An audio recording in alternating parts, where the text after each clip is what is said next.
Class 8 प्रथम पाठ सुभाषितानि।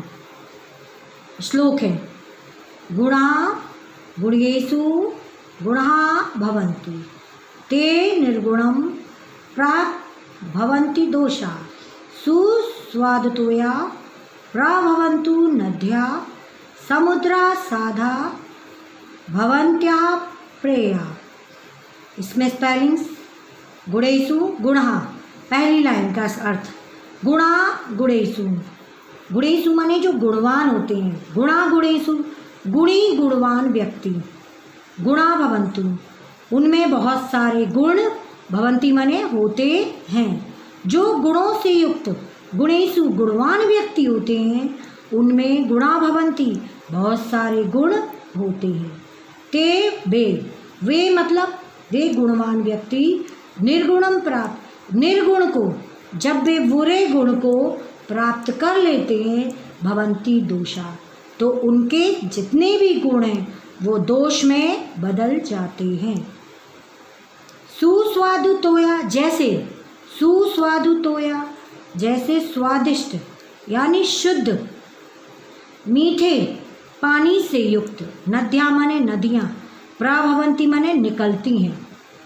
जैसे स्वादिष्ट पानी से युक्त नदियाँ माने नदियाँ जब पहाड़ों से निकलती हैं तो समुद्र आसाध्य, समुद्र में आसाध्य माने पहुँचकर भवन्त्या पेया पीने योग्य नहीं रहती हैं। इसका मतलब ये हुआ कि गुणा गुणेषु जो गुणी गुणवान व्यक्ति उनमें बहुत सारे गुण होते हैं, परंतु वही गुणी निर्गुणम प्राप्त जब निर्गुण बुरे व्यक्तियों के संपर्क में चले जाते हैं तो भवन्ति दोषा वही दोष उनके कैसे हो जाते हैं, वही गुण उनके दोष में बदल जाते हैं। जैसे स्वादिष्ट जल से युक्त नद्याँ माने नदियाँ जब निकलती हैं तो वे कैसी होती हैं, स्वादिष्ट मीठे जल से युक्त, लेकिन समुद्र में पहुंचकर भवन्त पेया पीने योग्य नहीं रहती, क्योंकि समुद्र में जब वो नदियाँ पहुंचती हैं तो वे खारी हो जाती हैं और पीने योग्य नहीं रहती हैं। दूसरा साहित्य संगीत कला विहीना, ऐसे व्यक्ति जो साहित्य संगीत कला से विहीन होते हैं, जिनके पास ऐसे व्यक्ति जिनके पास ना साहित्य है ना संगीत है ना कला है, ये सब कुछ नहीं है, इन सब से वो रहित है, साक्षात पशु। वास्तव में ऐसे व्यक्ति कैसे होते हैं, साक्षात माने वास्तव में पशु के समान होते हैं। पुच्छ पूंछ, विषाण माने होता है सींग, हीन रहित, पूंछ और सींग से रहित होते हैं।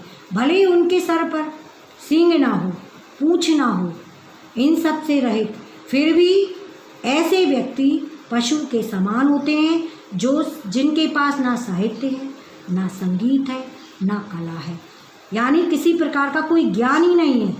वो तो वास्तव में पूंछ और सींग के बिना, विषाण माने सींग के बिना पशु के समान है।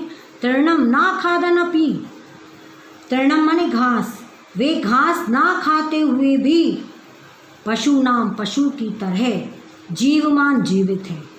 मतलब जैसे पशु घास खाता है, वो घास ना खाते हैं, नहीं खाते हैं, फिर भी पशुओं की तरह जीवमान जीवित हैं।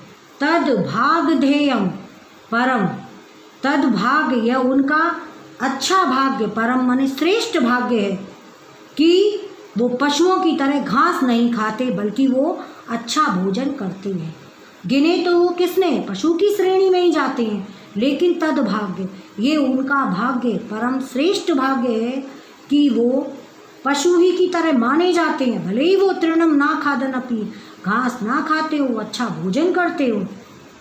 तो इसमें ये बताया कि जो व्यक्ति पढ़े लिखे नहीं होते हैं, जिनके पास साहित्य संगीत किसी का ज्ञान नहीं होता है, वो भले किसके समान हो जाते हैं, पशु के समान हो जाते हैं।